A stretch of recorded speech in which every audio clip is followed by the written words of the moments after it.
have to really escalate the noise we make so that we'll be heard.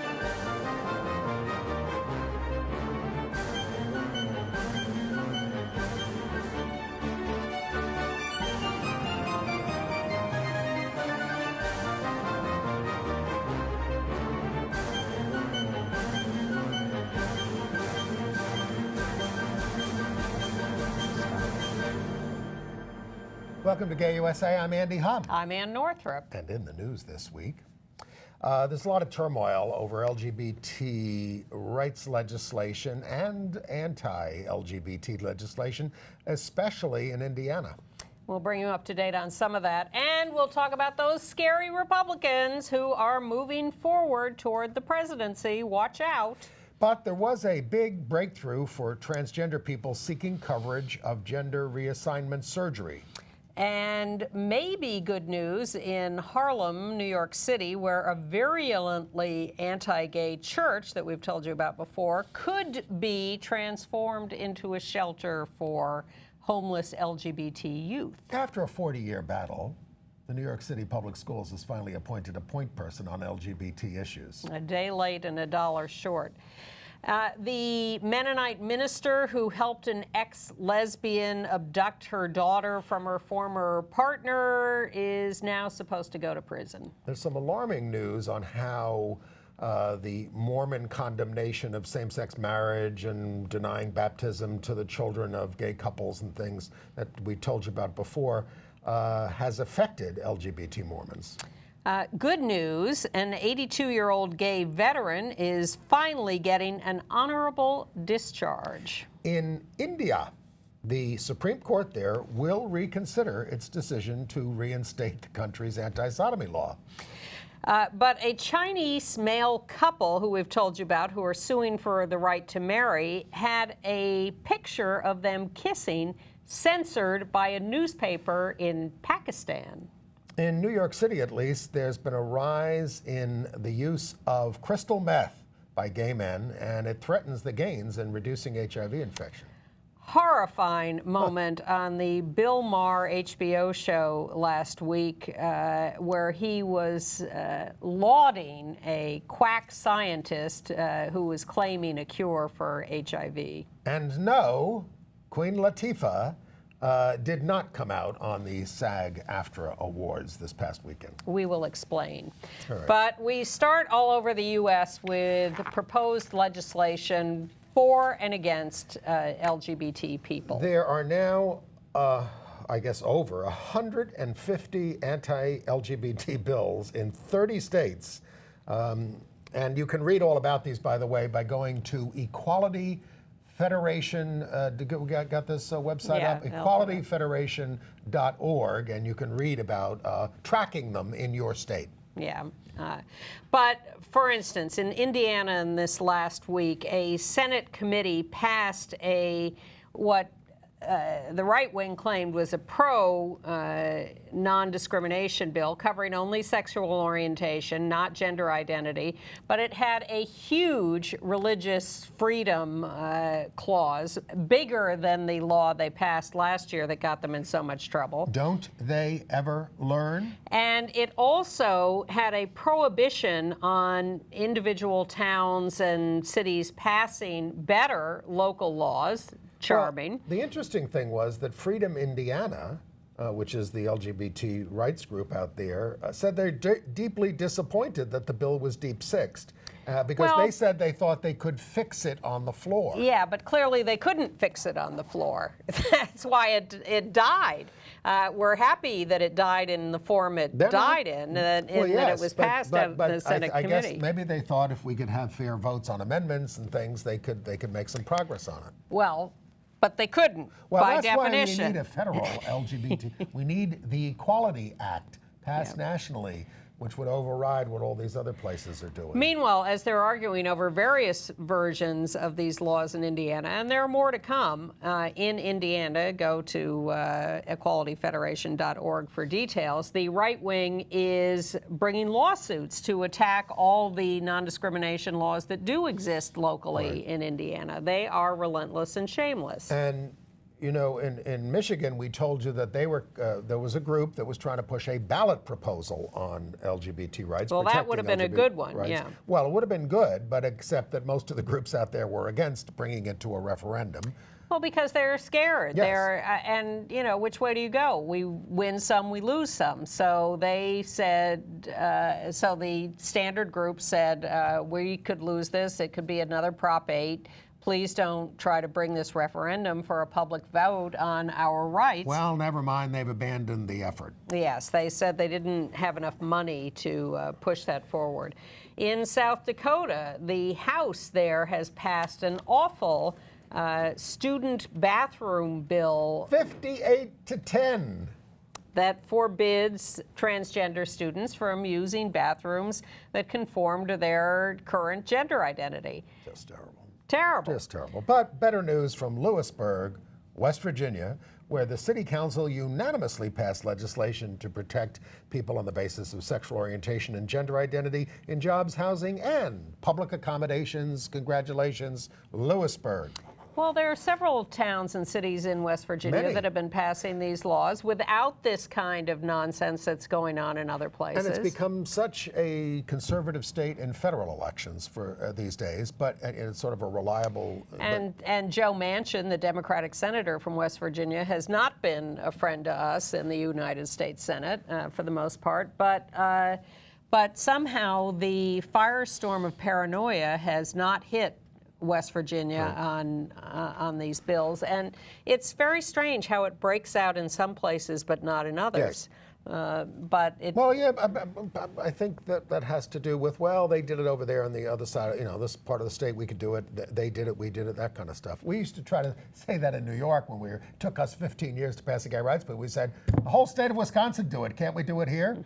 And every other big city had done it. It took us forever. Well, they're having a big debate now in Georgia because there is a proposed Religious Freedom Restoration Act there, which will, again, protect religious liberty, which means allowing people to discriminate by making claims of a religious need to be mean to us. Well, someone who is sowing all these religious freedom laws, and a bad person, is one of the architects of that weak Utah LGBT rights law. A University of Illinois professor named Robin Fretwell Wilson. She is now peddling it across the country, and she has worked with the right-wing Alliance Defending Freedom to defend Arizona's RFRA that was even vetoed by Governor Brewer. And her big goal is to let religious groups keep government money, to protect them. If they're getting government money, they shouldn't have to comply with human rights laws because they might have to be nice to gays. That's what she's doing. She's on the march about this. I think that is a major reason that they're pushing these laws, because they saw what happened, and God knows they've yelled about this enough. In Massachusetts, when the Catholic Adoption Agency lost its government funding because it would not stop discriminating against same-sex parents. And they've used that ever since to say, watch out, if we have to conform to non-discrimination laws and we refuse to do it, we're going to lose our government funding. And yes, you are. This is not just happening in Utah and Georgia and Indiana. New York City has a disgraceful record of giving public funds to anti-gay religious groups. Yes, in New York, unlike in Massachusetts, you can go ahead and discriminate and not lose your funding. Right, because even a lot of gay council members voted for that here. Outrageous, because that's where they see their political futures, with these blocks of Orthodox Jewish and fundamentalist Protestant and Catholic votes. They're having these fights in Washington state, too, where a Senate committee voted 4-3 for repeal of a good trans bathroom rights bill. We're hoping this will die before it gets passed by the entire legislature, but it's, again, in a state that is considered pretty liberal, we are still facing these fights and losing some of them. Well, we killed most of these bills last year, Yeah. including in Oklahoma and places like that. But with the ascendance of same-sex marriage since then, with the Supreme Court decision, People like this University of Illinois professor, they're really on the march now about that. And it's going to be a different atmosphere. Plus, you have all the Koch brothers' money going into the state legislatures on behalf of stuff like this, and the ALEC money. And you have the Republican presidential candidates ginning up this rhetoric that is anti-gay and pro-religious freedom, and making all these promises to do terrible things once they're elected. Well, speaking of rhetoric, we all know that we lost that Houston vote badly about protecting the LGBT rights law there. Well, the guy who funded that effort is a right-wing guy named Dr. Stephen Hotsey, and he was speaking at a conference this week, and he said, 30 years ago, Caitlyn Jenner would have been locked up. These people are crazy as bedbugs. This is a wicked, evil, satanic movement. Now, these are the people who win. You know, it used to be you said things like this, we exposed them, and people said, oh, I don't want to be associated with that. And now they're winning. Well, more about that in a moment. There was one thing we're following in Virginia is the case of Gavin Grimm, a trans guy, 16 years old, who is fighting for the rights to use the bathroom and locker room appropriate to his gender. They held a court hearing last week on that. We're awaiting developments on that. And in California, where they have passed, 10,000 pro-LGBT bills in the last few years? Yes.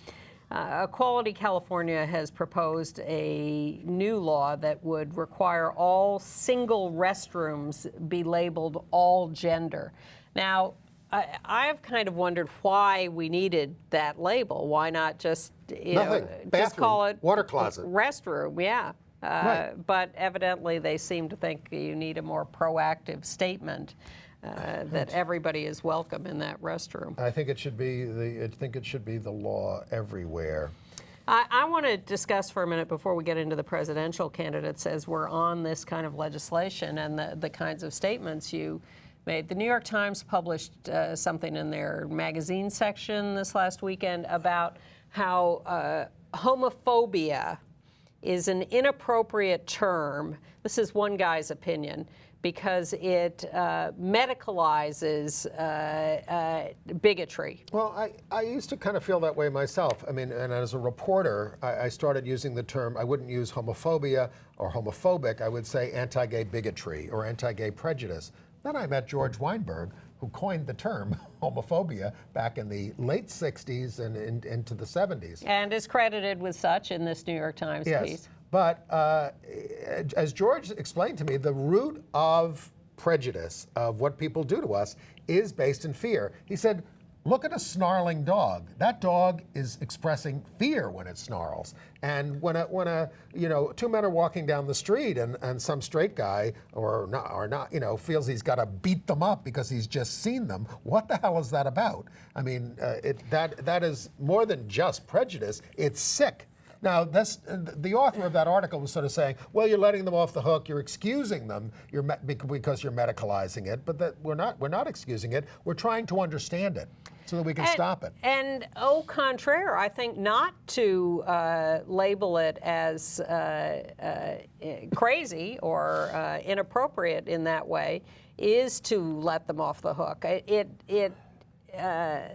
says that there's possibly some equivalence, that that kind of bigotry or prejudice might have a rationale. And for me, the analysis of something as homophobic is, does it have any possible rationale? And when I see things as irrational, that's when I start putting them in that category of insanity or phobia. Yes. Fear, whatever. I mean, the word prejudice is also, of course, pejorative. There's no justification for it because it means you've prejudged somebody without knowing them, you just made a judgment because you don't like this group of people. But why would you be prejudiced? Well, fear of the other. And exactly. The author of that article said now we have xenophobia. Well, xenophobia. We had xenophobia has been a term for 100 years, I think, or more. At least. Yeah. So. On the other hand, I have friends who I was saying to one of them the other day who was talking about something entirely different. I said, you are just spouting cliches. You are not even thinking. You are just, yes. You've just given me a long list of cliches that have no relation to reality because these are prejudices you're spouting. Which is why I don't watch Fox News. Well, this had more to do with sports, I think, believe it or not. But I really took exception to this Times piece, and I was discouraged that they would print something that was ignorant. I wrote a comment on it. More on that later when we get to Bill Maher. But I talked to George about it, and he didn't care to respond. All right. He's over it. Yeah. But I wanted to have a little discussion of that leading into these presidential candidates, because I think they are spreading this kind of ignorance and fear very deliberately. At every opportunity. Yeah, I mean, and it's so cynical. Cruz and Rubio this week promised to pass the First Amendment Defense Act, the anti-LGBT bill that's in the Congress, in their first 100 days. It would let businesses and individuals discriminate based on sexual orientation and gender identity in the name of religious liberty. It has 152 House sponsors and 37 in the Senate. Well, that's not enough to get it passed, and it is considered irretrievably stalled. But they'll pass it in the first 100 days. Oh, please! How many promises like that have we heard from candidates? Well, they can do a lot years? of executive orders. Well, that was the next phrase. They have promised to repeal all of Obama's executive orders. On day one. A lot of which have to do with things like forbidding federal contractors to discriminate on the basis of sexual orientation or gender identity. Elections have consequences. They're certainly not going to be pushing the Equality Act through Congress. And the cynicism of this, and again, we are in 2016 being scapegoated by these people for election purposes, and it's who can be more right-wing than thou. I'm not homophobic. I'm just trying to protect religious liberty, which is a very cherished thing in this United States. I'm not voting for you. Well, I mean, Donald Trump has gotten religion in the course of this campaign. Certainly more than he had 10 or 20 years ago. Yeah, but he was pressed on what he would do about the fact that we've got same-sex marriage. He said he was disappointed in the Supreme Court decision, and he said he'd consider appointing justices to overturn that decision. And then he lost Iowa after saying this. Now, most people think it's because he didn't go to the debate. Yes, you think it's because he's too pro-gay. Pro-gay? That's anti-gay. I do not want to be in the position of defending Donald Trump, course. although I found myself feeling a strange sympathy for him Monday night. But I will say that he was pressed into this. What he said was that he would prefer a states' rights approach as opposed to those who say we are evil incarnate. You know, these guys, many of them, not Trump, but Cruz and Rubio certainly, and Huckabee and all the rest, are hanging out with these really horrible, homicidal, virulently anti-gay preachers at all their rallies. If you start looking at who these guys are associating with, it's unbelievable. Trump said, he was pressed. He was, would you appoint judges to overturn this? And he said, well, I'd consider it. But I think before I get too much email here, I think you better explain why you have some strange sympathy for him on Monday after the Iowa caucuses. I don't know. I just think he's softening. It's when I look at Cruz and Rubio, and Rubio starts getting described as the mainstream candidate, my head starts to explode. I'm appalled, and no, I am not supporting Donald Trump for president. I do not want him elected, but I think along that continuum, I think he would make a deal. The positions that Hillary and Bernie are taking are pretty pro-gay. Can we think of anything we want that they haven't come out for yet? Well, not yet. But here's the deal: HRC has compiled, facts about all of them. They have endorsed Hillary Clinton. Let's be clear about that. But they have a website or a section on their hrc.org website called Republican Facts, where they go down the list of everybody's positions on everything. So if you want to really parse these positions, you can look at the HRC website. The other thing is that GMHC, Gay Men's Health Crisis, sent out a questionnaire to every presidential candidate, Republican, Democrat, the whole list. Who responded? The Democrats. No, 0 Republicans. Zero. I mean, I remember when by the late 80s, I guess, the Republicans were trying to answer the Democrats by having a person with AIDS speak at the convention or something. Mary Fisher. Right, and that kind of stuff. But there was some element of trying to look compassionate, even though they weren't. Those days are long gone. Now it's just insane. But literally not one Republican candidate's campaign answered the GMHC questionnaire.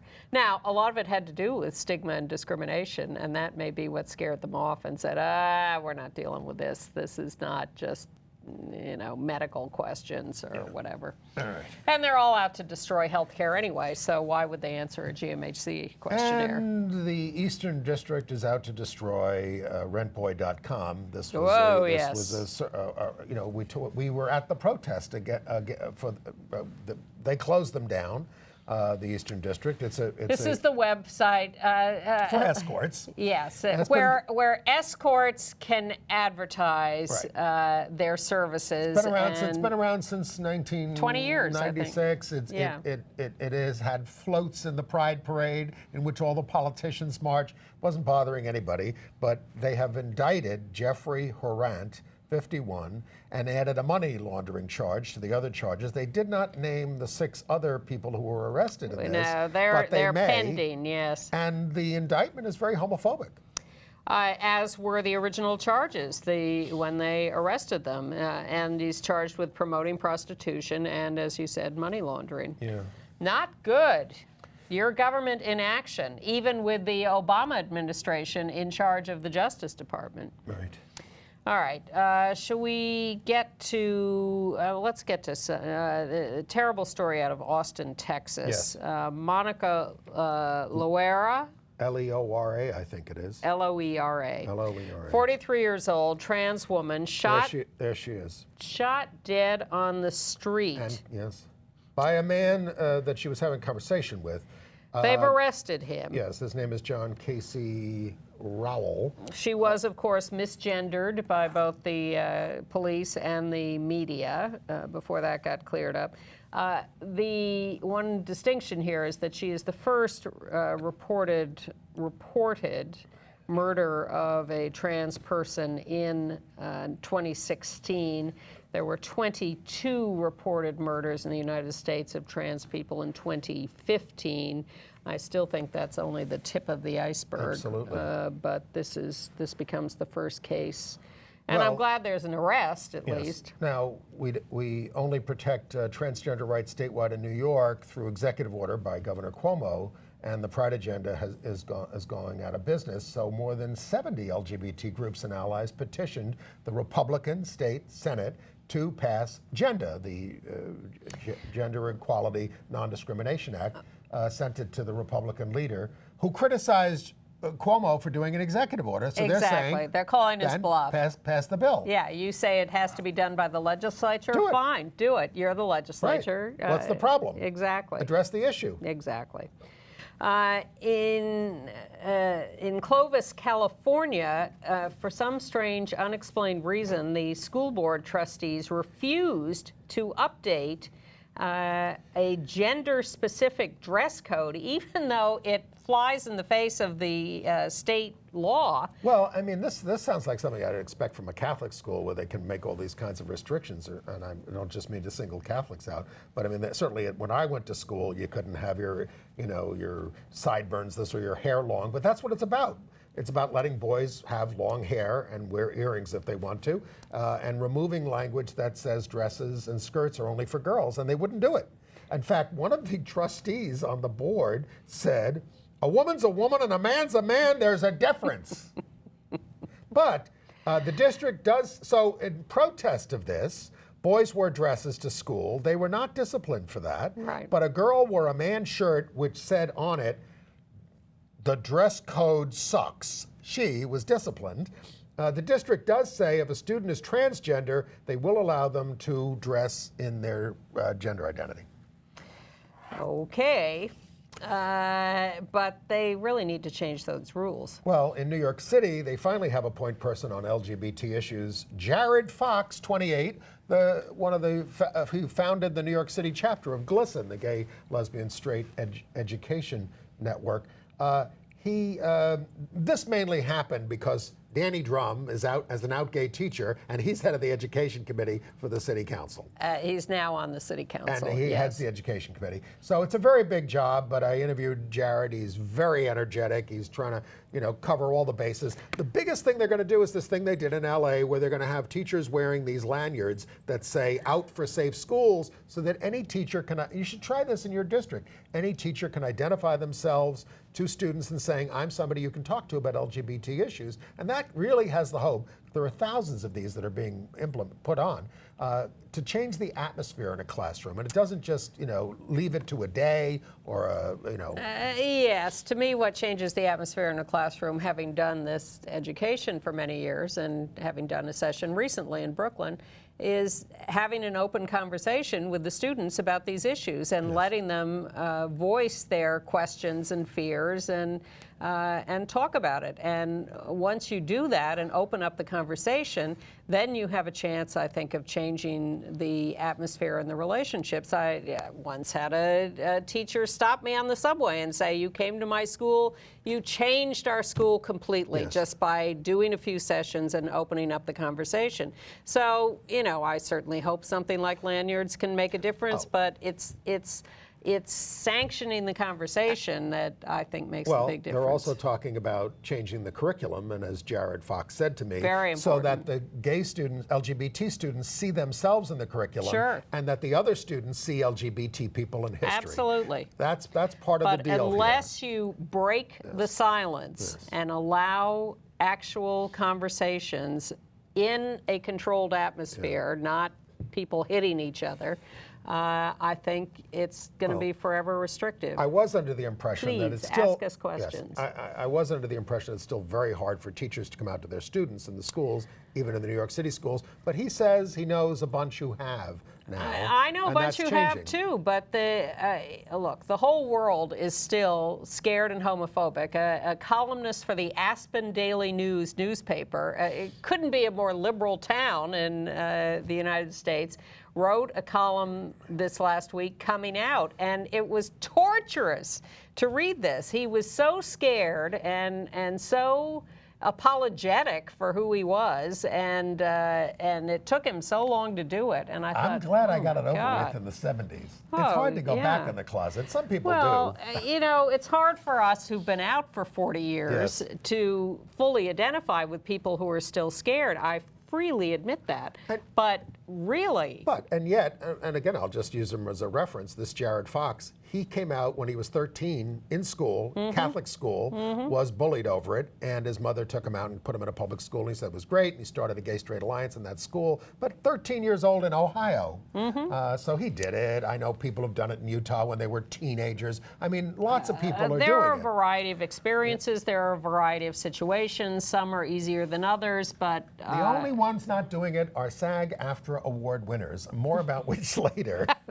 Stay tuned for that. All right. The Department of Health and Human Services says that Medicare Advantage now will cover sex confirmation surgery. We have a picture of the plaintiff. She's a 55-year-old Texas trans woman, Charlene Lauderdale, who was a disabled Air Force veteran, and that her lawyer thinks that this will affect all government-funded programs and influence private insurers to cover gender reassignment surgery. Well, here are a couple of other examples of the federal government making progress on this. The Federal Aviation Administration has announced easier rules for transgender pilots they have an annual medical review, and they're not going to classify them as having gender identity disorder anymore. No. That's the thing. Gender dysphoria and a more accepting attitude. The Department of Defense is proposing expanding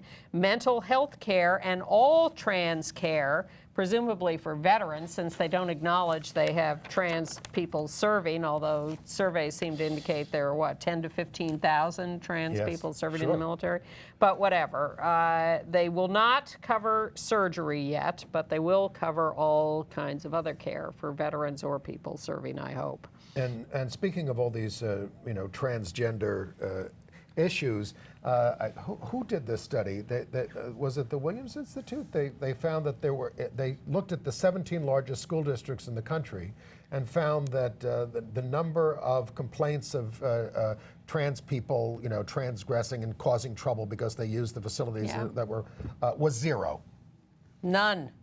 Media Matters did this. Media Matters did this. That's correct. Right. On the other hand, a terrible study of what's happening with Mormon kids. Yes. After the Mormon Church dropped its latest announcement, its revelation that gay people marrying was made them apostasy. Yes. And that they wouldn't baptize people, and they wouldn't baptize the children of people in a gay marriage. So there's a group called Mama Dragons, which is the Mormon moms of LGBT kids, and they say that the suicide of LGBT Mormon kids, young people, has soared since this latest revelation. Since November. They're talking about that they have reports of 32 LGBT Mormons who have killed themselves since November. Terrible. This is the parents calling them.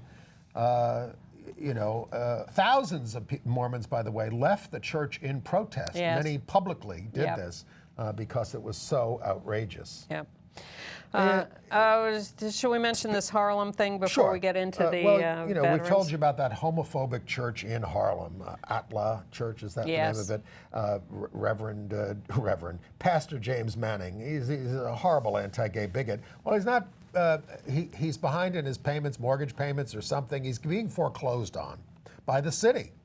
And so the Ali Forney Center, which is for homeless LGBT youth, across Siciliano stepped in and said, why don't we turn this into a shelter for homeless LGBT youth? It would truly be a triumph of love over hatred, Carl said. There's also an LGBT religious group in Harlem and the whole uptown area that is fairly newly formed without any kind of site.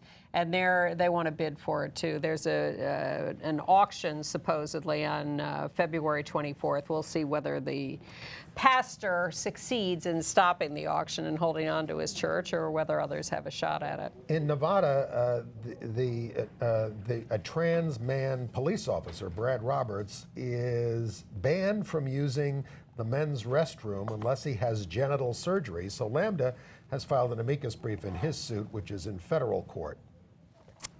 All right, let's do some good news. Donald Holman is an 82-year-old veteran living in Ohio who was dishonorably discharged in 1955 for being gay. He was the victim of a sting operation in Frankfurt, Germany in 1955. He was set up. I'm not sure he even had sex with the guy. Right. He just, had some interaction with him and was thrown out. They were smoking out homosexuals. Yes, they were. So 60 years later, Donald Holman is getting an honorable discharge. Roll tape.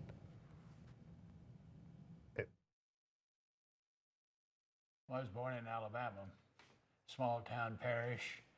And I decided to join the military because I wanted to be in the military. I wanted to serve my country.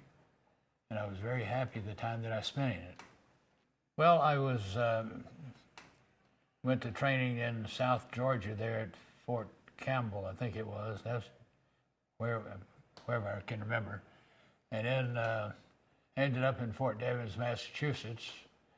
And after that, I was transferred and moved to Frankfurt, Germany. And in Frankfurt is where everything happened.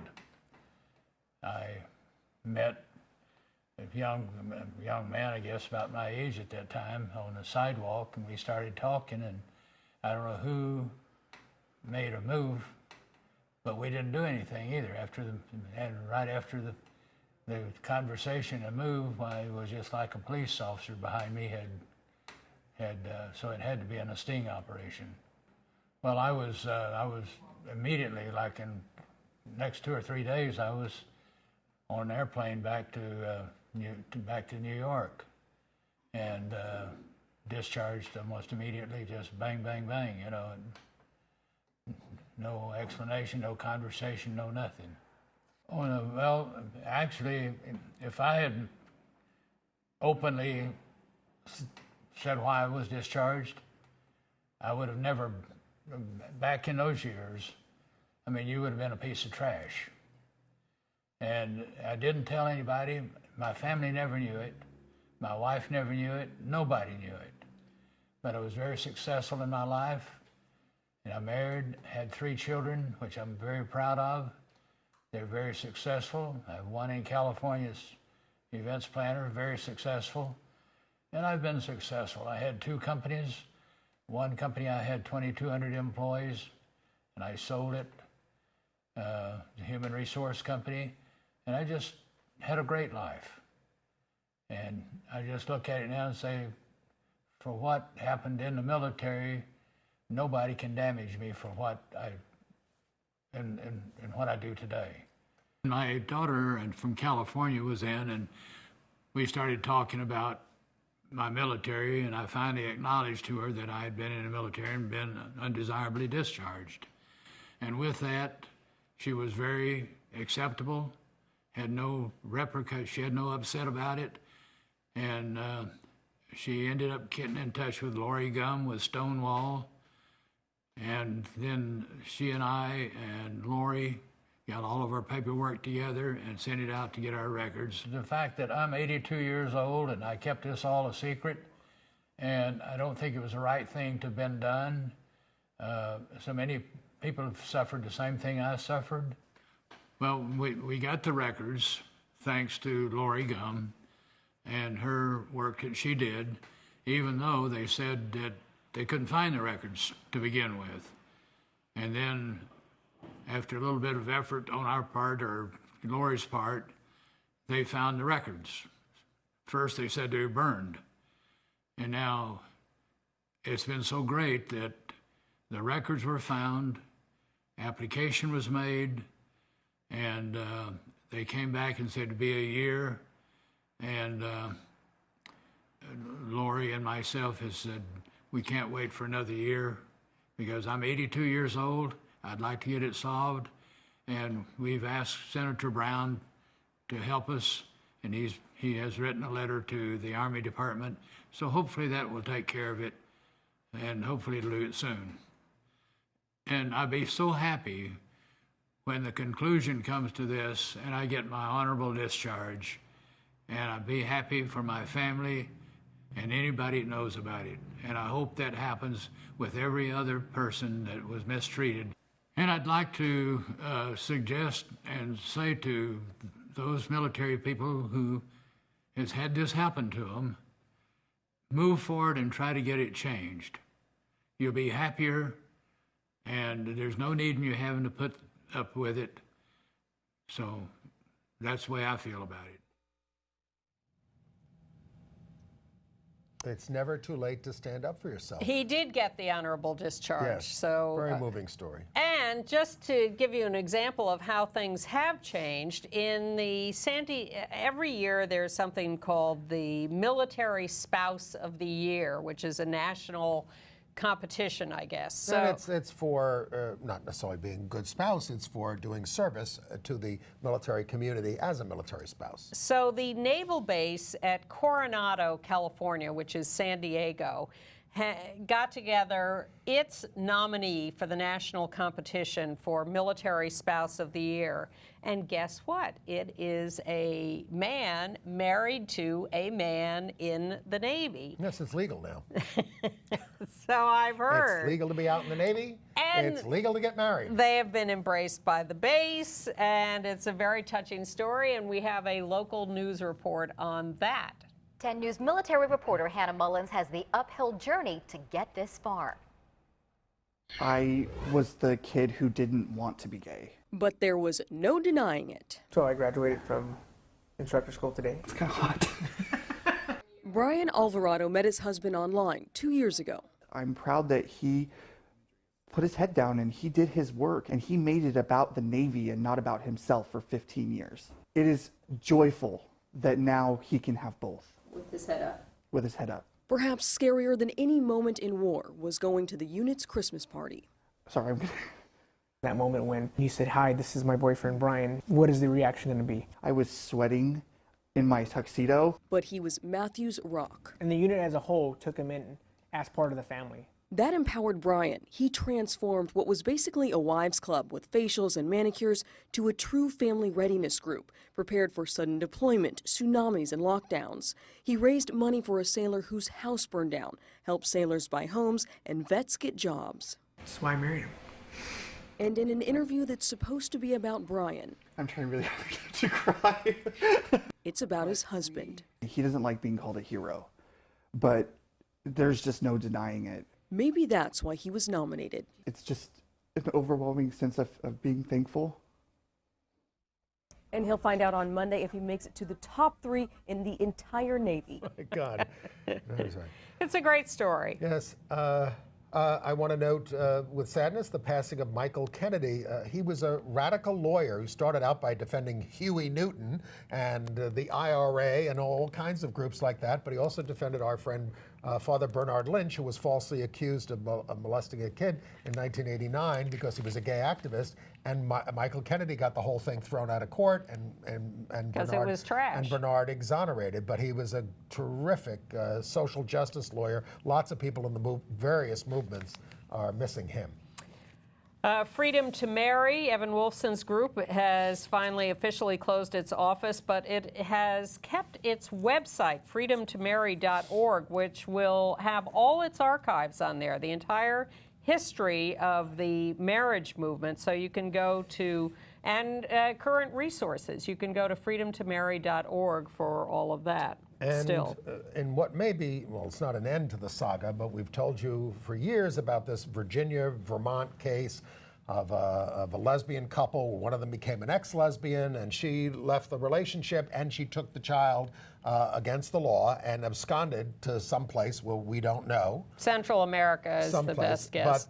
But a minister who aided her, Kenneth Miller, a pastor, who was no relation to Lisa Miller, who was the ex-lesbian, was convicted of helping her flee in 2012, but it finally went up to the Second Circuit, and they upheld the conviction, and he has to start serving his 27-month sentence on March the 1st. Still no word on where Lisa Miller and her daughter are. I hope it's a deterrent to the rest of you. Yeah. Not a deterrent in Nebraska to the Family Alliance and Catholic Conference, which are opposing an update of the state marriage laws to conform to the Supreme Court decision. I don't think you No, let's continue to live in fantasy land and pretend that didn't happen. I don't want to think you want to listen to the Catholics. The Archbishop of St. Louis, Robert Carlson, in the Minnesota abuse cases, said when he was chancellor there, he did nothing to stop the crimes, and there were hundreds of them. He said he didn't know it was illegal for priests to have sex with kids. He said this in a deposition. Oh, we've learned about the law now, and he understands that they were crimes. Monster. Speechless. All right. So we'll move on to international news. Yes. Great news from India. You may remember that a court there got rid of the ban on homosexuality a few years ago. And then the India Supreme Court, hearing an appeal of that, said, oh, no. We're reinstating that sodomy law, that ban.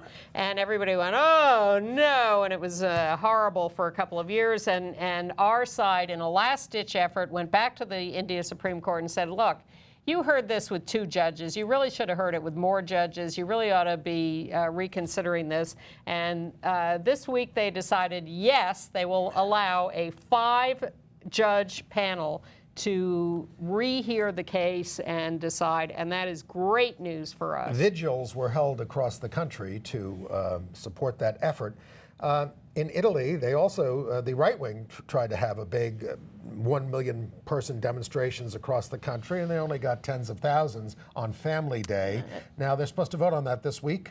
Maybe. February 9th is the date, actually, next week, that they're supposed to vote on it. On civil unions. And, you know, civil unions, but, you know, 70% are for legalizing protections for relationships, but 24% only support adoption rights for gay couples. This has always been a European carve-out. Well, except that the more liberal groups say we're not taking the adoption part of it out of the bill, and that may, you know. Oh, I like that. And in Australia, the Conservative ruling party there still won't allow a vote in the parliament on same-sex marriage. They want a referendum. So the Labour Party there is trying a parliamentary maneuver to bring it out for debate. Yeah.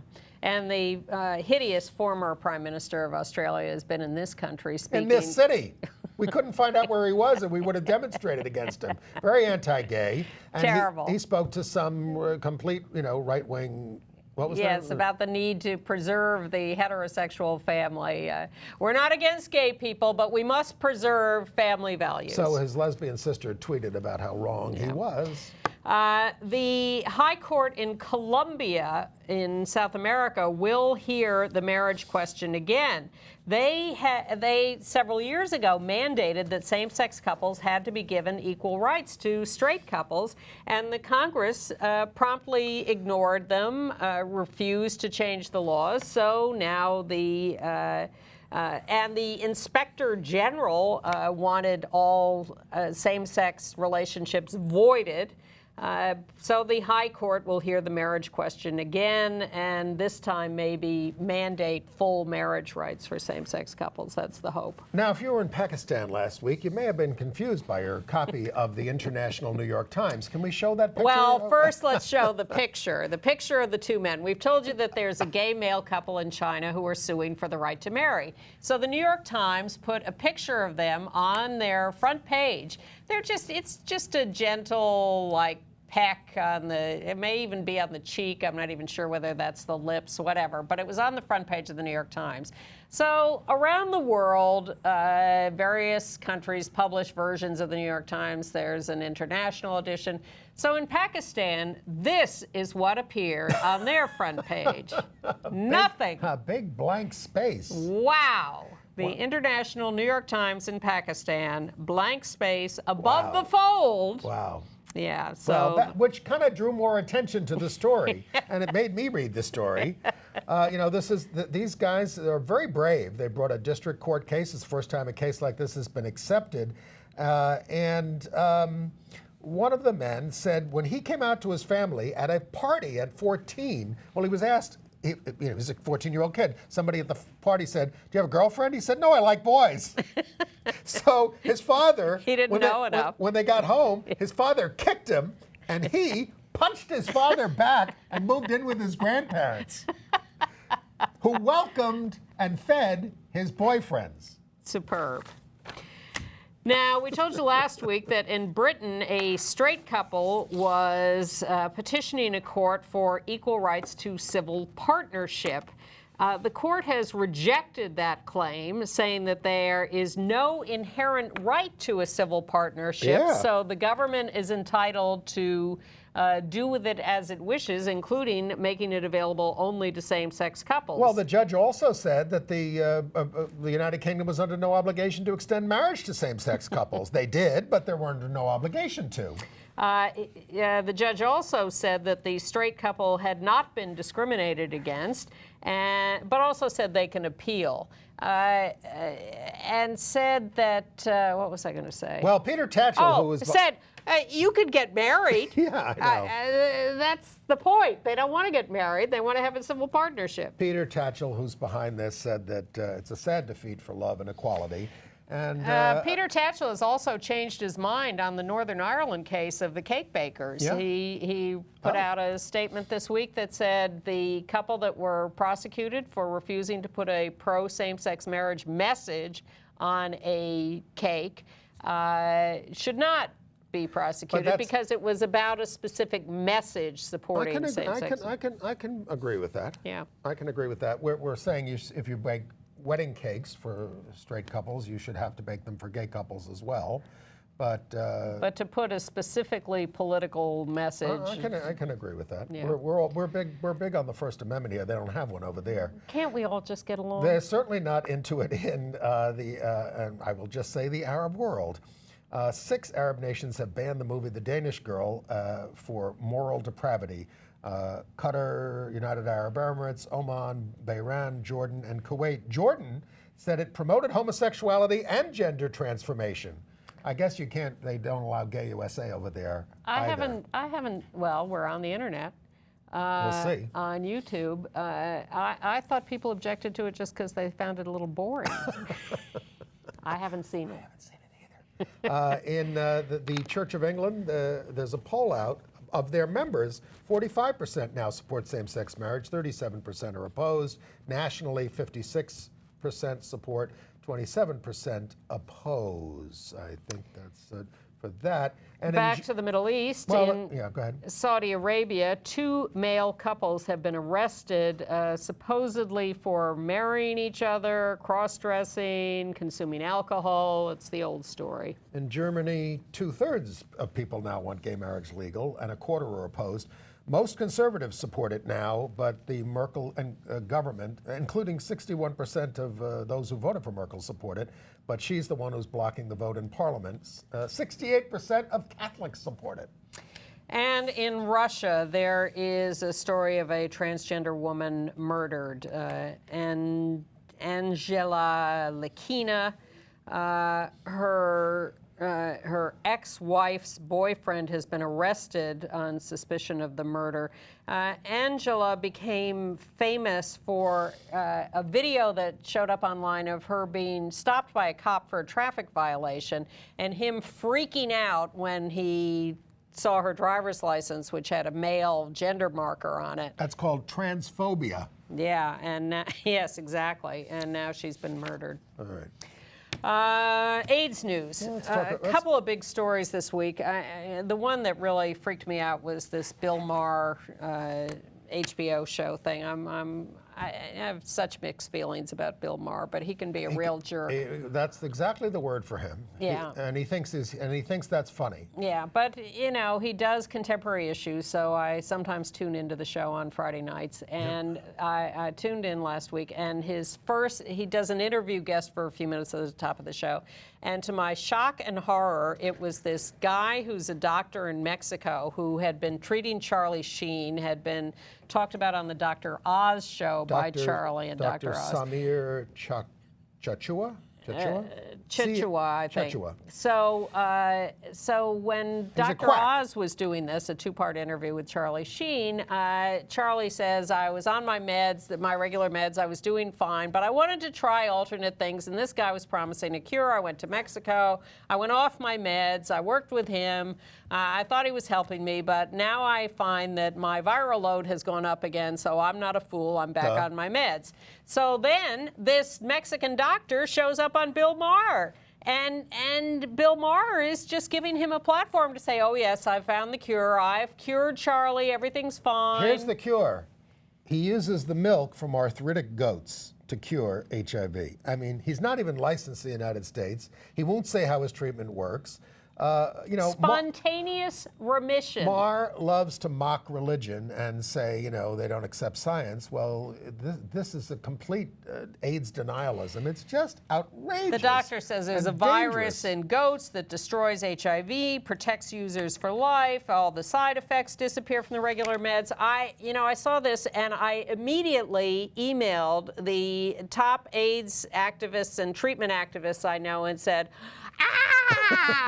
you have to take a look at this. If the soup was still on, that would be on there. Have I lost my mind? And they all wrote back immediately, quack, quack, quack. This is outrageous. This guy should be prosecuted. And the idea that Bill Maher, out of such ignorance, and he sits there on the show and says, people are going to criticize me for this. Yeah. Yes, we are. Well, HBO should be criticized for even running it. Unbelievable. How about some censorship? So please please, please, if anyone has led you to believe this stuff, do not.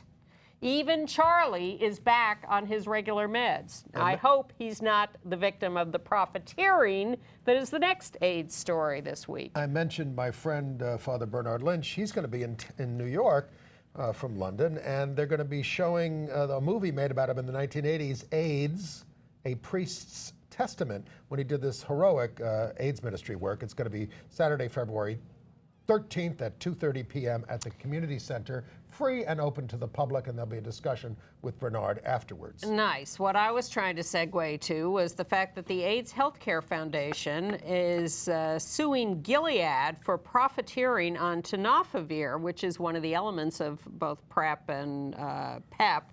And AIDS activists who have some arguments with the AIDS Healthcare Foundation are applauding. Bitter disagreements, I would say. They're applauding this. Applauding them for this. And the Massachusetts Attorney General is also investigating Gilead for their expensive Hep C drugs. And Congress is investigating drug profiteering. I don't know what they can end up doing with any of this stuff, but Martin Shkreli, the Daraprim vulture profiteer, is supposed to testify this week. He's going to plead the Fifth Amendment. Well, how about price controls? They used them in the Nixon administration, for God's sake. Shkreli says he's going to plead the Fifth and refuse to speak, but what he'd really like to do is berate and insult Congress members for having this hearing. They can lock you up for that. Yeah. And February 7th is Black HIV/AIDS Awareness Day. The theme is I am my brothers and sisters' keeper, fight HIV/AIDS. Again, a reminder, get tested, get treatment, be safe. And stop using crystal meth. Yes, I'm being judgmental. It's on the rise again among gay men in New York City. Peter Staley reports this in Paz magazine with alarm after dramatic drops from 2004 to 2008 when they did a big anti-crystal meth campaign. And he says you can say goodbye to ending the AIDS epidemic in 2020 if you don't get this under control. And of course, we all have to watch out for the Zika virus. 1 minute left. All right. Queen Latifah did not come out at the SAG Awards. She started after she won the award for Bessie by thanking her partner, and everybody. But she and class. Said, oh, she must have come out. No, it's her producing partner. Kevin Spacey won too, and he didn't come out for House of Cards. And Jeffrey Tambor won, and he did say Mona, the character he plays, is entitled. This is for those who can't afford medicines and surgery. That was nice. And Titan Men is which is a porn company, is offering former Republican Congressman Aaron Schrock $1 million to pay off his legal bills if he'll sign an exclusive contract with them to do hardcore porn. He of the six-pack abs. And next Tuesday night on Andy Cohen's Watch What Happens Live on Bravo, Teresa Giudice talking about lesbian sex in prison. Her cell known as the Boom Boom Room. She didn't do it, she says. See you next week. Thank you very much. And they're just rolling the credits now. And we will see you next week. All right. Well, evidently we have a few seconds. Kanye West says he's been accused of liking anal sex. He doesn't. Bye. Bye-bye.